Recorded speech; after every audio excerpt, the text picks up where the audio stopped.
If you are a weak person, social media will make you weaker. Social media will magnify who you are. Because you're gonna use social media to learn, not to be entertained. Pero in reality, you are not learning. You are entertaining yourself with motivation. Ang daling gawing bobo ng tao kasi pag binigyan mo lang sila ng maling information, medyo clout, negativity, sumisigaw, with some edits, paniniwalaan nila. We tend to attract people who have high standards, who are older, and who are more successful. Kasi hindi na sila tinatalban masyado ng clout. Bakit sila hindi tinatalban masyado ng clout? Hindi sila lumaki sa social media. Kaya nga ang matatanda gusto nila ng TV and social media eh. Kasi tamad na sila mag-isip. Ang bata hindi siya tamad mag-isip. Kasi nagkikreate pa lang sila. It is their time to play, to create, to discover. Kaya lang, binigyan mo ng screen, ginagawa mong tamad yung utak niya. Actually, sinasabi, ang galing ko mag-motivate. Di ko naman sila min-motivate. Ini-educate ko sila.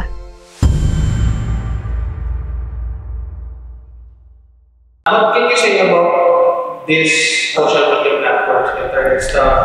What are the disadvantages and what are advantages of this era na ngayon?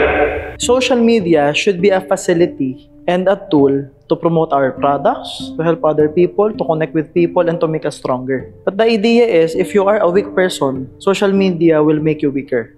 Social media will magnify who you are, right? Especially because of the algorithms right now. For example, if you are horny, a horny person, basically social media and the internet will make you more of that. Diba? May mga apps, websites that you can access for free. Meron ding may bayad. Meron ding babayad ka sa isang babae para ipakita niya sa'yo lahat. May nagbebenta ng mga information and katawan and shows like that.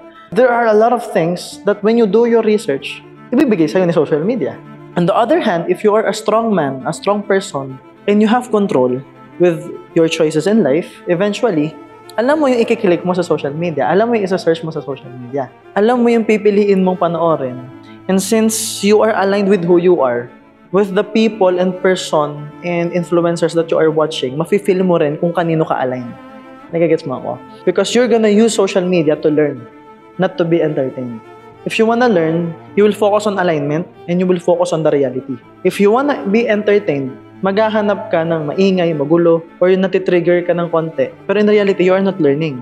You are entertaining yourself with motivation. Okay, iba yun. So, itong language na pinag-uusapan natin ngayon, this is a context of you as an adult using social media. So, ibig sabihin, nakadepende sa pagkatao mo, sa character mo, sino ka ngayon, at nararamdaman mo ngayon yung lalabas sa social media. Like, let's remove everything. And iwan natin yung app sa music. Pag malungkot ka, you will play alam mo, sad music. Baby, baby, you'll always be. Pag masaya ka, yung upbeat ka. Tonight's gonna be a good night, diba? These are the moments. So the choices that you will be making depends on your feelings. So sa'yo pa rin. Ikaw pa rin ang accountable, especially if you are an adult. Right? But the problem with that is, whatever you are feeling right now, especially if it is negative, it just be enhanced. And it will be fed. That is why right now, sabi ko nga sa inyo, it's easy to make people dumber these days. Ang daling gawing bobo ng tao kasi pag binigyan mo lang sila ng maling information, medyo clout, negativity, sumisigaw, with some edits, paniniwalaan nila. Why is it happening? Why is it na may mga bata, pansin nyo, sino yung mga mabilis magbago isip sa social media? Diba? Tingnan nyo yung mga clients natin, we tend to attract people who have high standards, who are older, and who are more successful. Kasi hindi na sila tinatalban masyado ng clout. Bakit sila hindi tinatalban masyado ng clout? Hindi sila lumaki sa social media. Sino yung mabilis talban ng clout? Sino yung mabilis talban ng magandang edit kahit naninira ng ibang tao? Yung mga bata. Bakit? Lumaki kasi sila, may screen na. So the idea is the brainwave patterns. From 0 to 7, mataas yung creativity ng bata. Malakas sila mag-imagine. Sobrang powerful ng mga imagination nila. Kaya to the point na kahit hindi nag-i-exist yung isang bagay, sa utak nila nag-i-exist siya. The moment that you subject the child to overstimulation of the screen, they are losing the power of creativity. Kasi yung creativity nila napupunta sa screen, imbes na internally, nagkikreate sila ng gusto nila. So, masyadong na-overstimulate yung brains nila, yung brainwaves nila, yung parts ng brain nila. Pag na-overstimulate, they would love the screen more. Kaya nga, matatanda gusto nila ng TV and social media eh. Kasi tamad na sila mag-isip. Ang bata, hindi siya tamad mag-isip. Kasi nagkikreate pa lang sila. It is their time to play, to create, to discover. So, hindi sila tinatamad. Kaya lang, binigyan mo ng screen, ginagawa mong tamad yung utak niya. Ngayon, yung bata na subjected agad sa overstimulation ng screen and internet and social media, what will happen is paglaki niyan, sila yung mabilis maapektuhan ng social media. Sorry, may murder, gamit kutsilyo. Pwede mo bang sisihin yung nag-imbento ng kutsilyo? Ginagamit yun pang pangluto. So any tools given to people is the accountability of the person handling it. Kasi ikaw yung bumili ng cellphone, ikaw yung nag-download ng app, ikaw yung accountable kay. In reality, si magulang, sorry, I'm guilty of this as well, pag busy ka, iPad na lang. Tapos hindi mo na monitor ano pinapanood. Even yung mga pambatang shows, may mga naka-hidden dyan, tapos may mga ads na lalabas. Kaya nga ako, pag nanonood kami ni Scarlett, I subscribe to everything. Para walang ads na lalabas. Tapos ako, naglalaro kami. Kalaro ko siya ng Nintendo. Naglalaro kami ng Pokemon, RPG games, we play Zelda. Kasi bakit? Nung lumaki ako, yun yung anchor ko eh.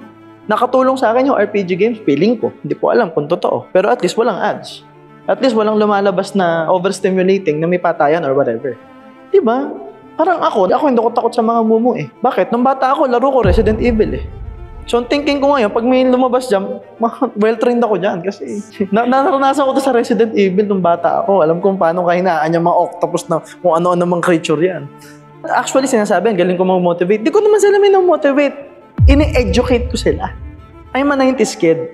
Lumaki ako ng walang internet. Yumaman ako ng walang internet. Pero I'm still young to discover the power of the internet. Kaya nga ang nangyayari, pansin mo sa mga clients natin, hindi ako magbabanggit. May mga clients tayo na hyper successful yung magulang, tapos yung bata is like very young. Hindi sila magkaintindihan. Pero si parents nakikinig sa akin. Si anak nakikinig sa akin. Because I know how to communicate to both. That's my purpose. My purpose is, I will bridge the gap between the language of people. That's what I'm doing. I'm bridging the gap. I have knowledge from the old school. I have billionaire clients, so I have knowledge from billionaires. Tony Robbins is my mentor. But I also have employees na mga bata. Ang dami kong mini-mentor na bata at ang dami kong napayaman na bata. So I know how they think. I know the patterns of everything. I know the formula. Kaya nga, di ba nag-uusap tayo sa car? Laging may pinanggagalingan. It's not like bata.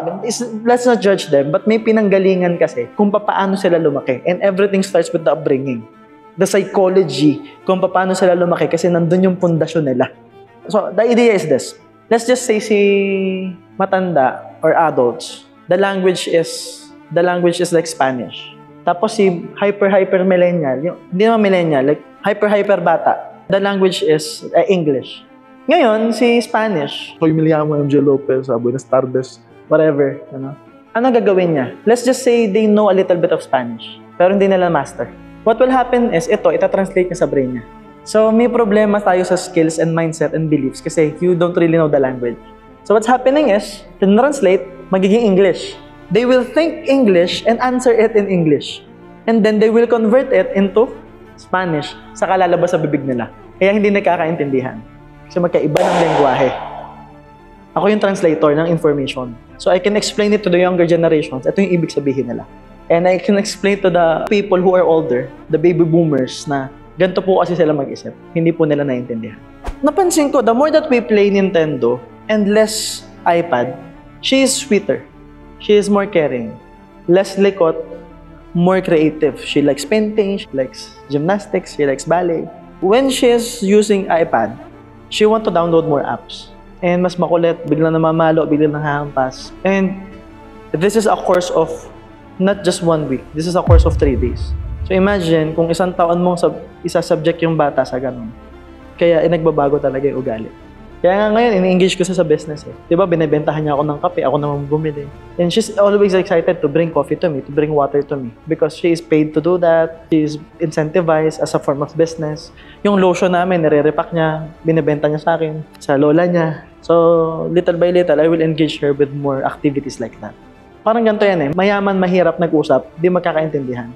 That's the key word there. Iba yung upbringing, iba yung language, they talk about social media, they talk about core values. Okay, iba. Pag nagsalubong yun, iba. They talk about experiences. They talk about what they watched in social media na hindi sila sure kung totoo. So there's a gap. And that's a huge gap. So yeah, may epekto talaga.